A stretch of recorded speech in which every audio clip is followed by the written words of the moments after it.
बड़ा सवाल है रेल बजट को लेकर वो यही है कि पहले जब रेल बजट आया करते थे तो बड़ी बड़ी घोषणाएं हुआ करती थी, लेकिन इस बार कैसे कैसे आप इसका वितरण करेंगे, क्या बड़ी चीजें देखने को मिलेंगी? डायरेक्ट जॉब्स क्रिएट नहीं हो रही हैं। तो मैं अगर रेलवे की नजर से समझूं, अच्छा, इंडियन रेलवे की जब बात चल रही है तो विपक्ष एक बहुत बड़ा सवाल उठा रहा है। हमारे मंच पर भी कांग्रेस के नेता थे जो आपके लिए एक सवाल छोड़कर गए हैं, और सवाल है प्राइवेटाइजेशन को लेकर, मित्रों को आगे चल के बेच सके।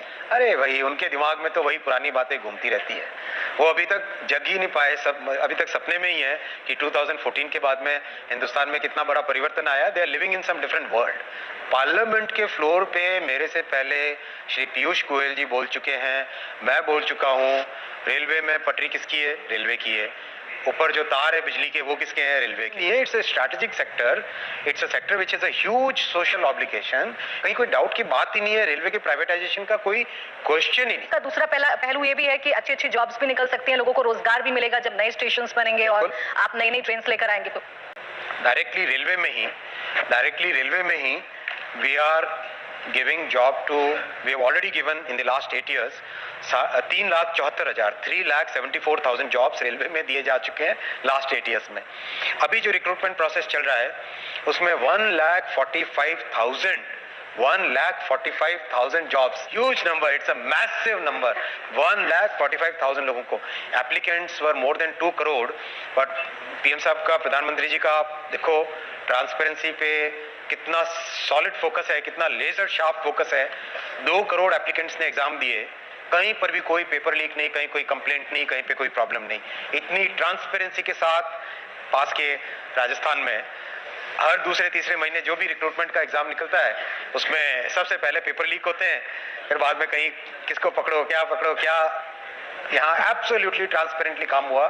2 करोड़ से ज्यादा एप्लीकेंट्स और एकदम ट्रांसपेरेंटली प्रोसेस होके 1,45,000 लोगों को रोजगार मिल रहा है। साथ ही साथ तो अब इस एलोकेशन के बाद में नई लगाई जाएगी, मैसिव चेंज आएंगे। जैसे इस साल इंक्रीमेंट, पहले मोदी जी से पहले घोषणाएं ज्यादा होती थी, काम कम होता था। मोदी जी के आने के बाद में घोषणाएं कम होती है, काम ज्यादा होता है।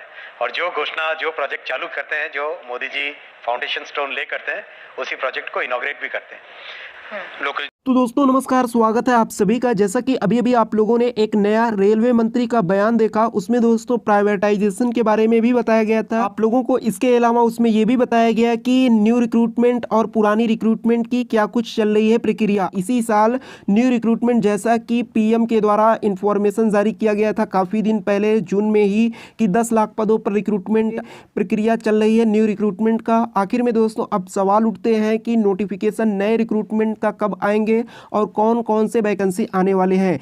एएलपी का दोस्तों नोटिफिकेशन आएगा, साथ के साथ आरपीएफ का नोटिफिकेशन आएगा और टीटीई का भी नोटिफिकेशन आएगा, क्योंकि ये तीनों भर्ती काफी लंबे समय से 3-4 साल से नहीं आई है और बम्पर पदों पर दोस्तों रिक्रूटमेंट होने वाली है। इसके अलावा अगर बात किया जाए आपके ग्रुप डी का हो सकता है कि मई जून तक आप लोगों के न्यू रिक्रूटमेंट देखने के लिए मिले। अब सवाल ये उठते हैं कि एज में रिलैक्सेशन मिलेगा कि नहीं। एज में रिलैक्सेशन दोस्तों केंद्र सरकार जरूर देगा। हाल फिलहाल में जो भी भर्तियां दे रहा है उसमें मिल भी रहा है। और दोस्तों लोकसभा का चुनाव होने वाला है, उसमें भरपूर फायदा उठाने के लिए जिससे ज़्यादा से ज़्यादा संख्या में लोग आवेदन करें। कोई और इन्फॉर्मेशन आएगी आप लोगों तक इन्फॉर्म कर दिया जाएगा। वीडियो को अभी तक लाइक नहीं किया तो लाइक कीजिएगा और चैनल पर नहीं तो सब्सक्राइब करके बेल आइकन को जरूर करें।